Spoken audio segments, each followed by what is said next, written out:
My name is Mark Wyan, M-A-R-K-W-I-A-N, and I'm a sergeant with the Salt Lake City Police Department's Public Relations Unit. We'll be providing a final update to the situation here downtown. You'll also hear from Salt Lake City Fire Department Captain Chad Jefferson, who will provide some information from the fire perspective. Again, we're happy to report that right around 2:30 this afternoon, with the help of the Utah National Guard, the Salt Lake City Fire Department, the FBI, the County Bomb Squad, the County Health Department, our detectives with the Hazardous Devices Unit were able to determine that the item in question does not pose a threat to the community. Because the investigation is ongoing, what I can confirm and all I can confirm to you at this time is that the item is an organic agricultural product. Like I told you before, we scaled this investigation up as we developed more information, called in those resources to help us. This wasn't something that was Salt Lake City specific. We were in contact with our regional partners, and it made its way all the way up to the national level. As I said, we had the FBI here, so we really wanted to make sure that we had all the resources, all the tools available, so that way we could address this situation in the safest way possible, because as it's been said time and time again, community safety will be and always be the top priority here in Salt Lake City.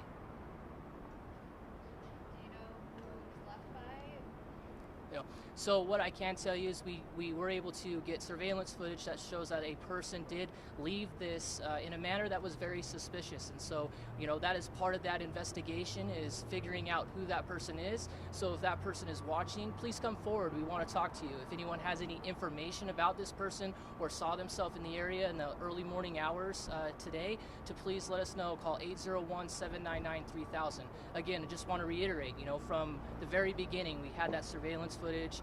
We saw, that something was placed in a very unusual way. The item itself obviously had some flags and raised some concerns for us. And so, again, we took a very strategic approach to this. We got the information from our officers that went to our detectives.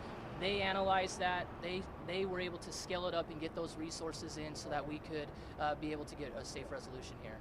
How long was it out there before it was called in and noticed by someone?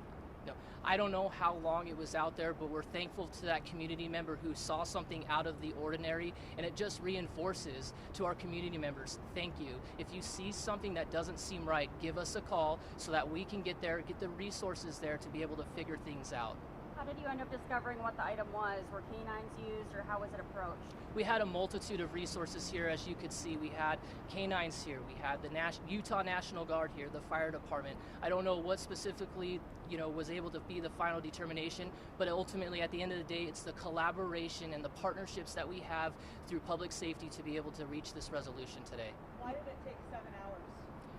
Because we're going to make sure that no stone is left unturned. We have time on our side. We want to make sure we're doing this right, because if you start doing things very quickly, you can make mistakes, and we can't afford to make mistakes.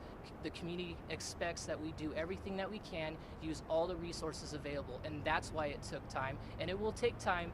It's not unusual. This is part of how these investigations unfold. Is there heightened awareness or maybe concerns right now, given some of the other threats that have been made in the city in the last few days? That's a good question.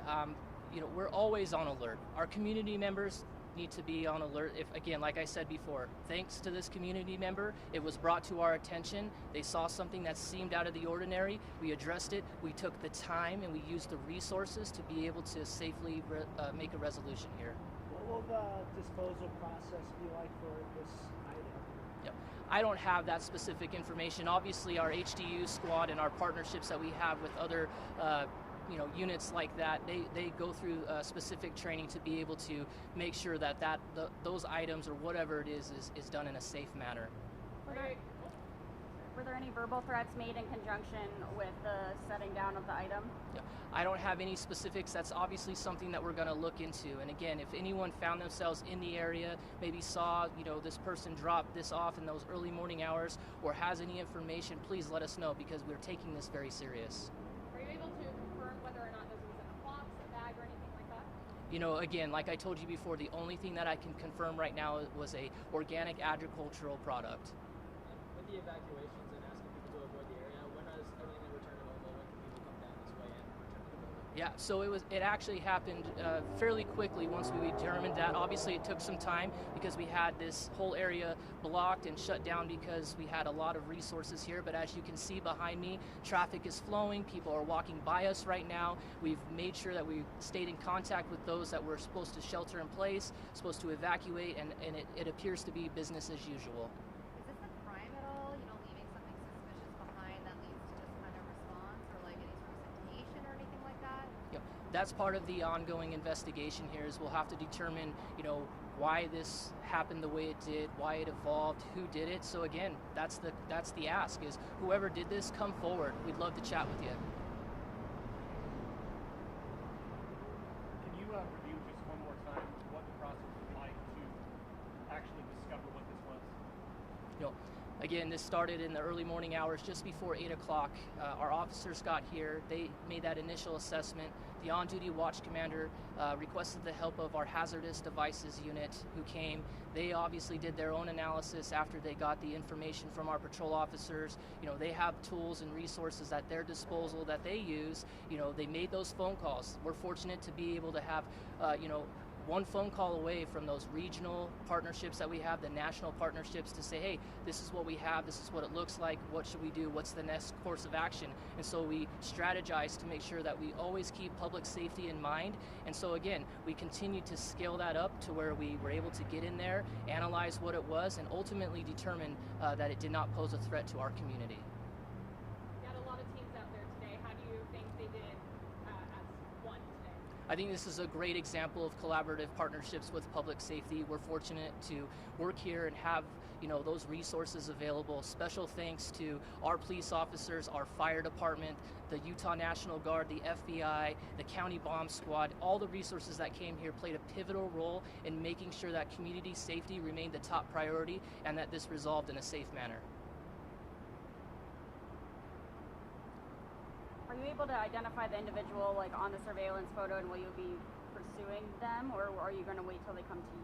Yeah, that's part of the ongoing investigation. Obviously, when it's appropriate to the investigation, if we need to need the community's help identifying who that person is, we'll do so publicly. But yeah, that's still being sorted out. I can turn the time over to the fire department. Hello, Captain Jefferson, Chad Jefferson, CHADJEPPERSON, Community Relations Division, act as a PIO today. What role did your fire department play in this? So the fire department was initially dispatched and responded in case of a scenario that required our services, and that is a fire, obviously, but also with the hazmat, we are part of the investigation. So our hazardous materials team arrives and helps investigate to determine if the package is safe to approach or not, and or what kind of disposal it needs. Can you talk about the assets you had out here? How many people, how many vehicles, kind of nuts and bolts of who you had out here and what you had?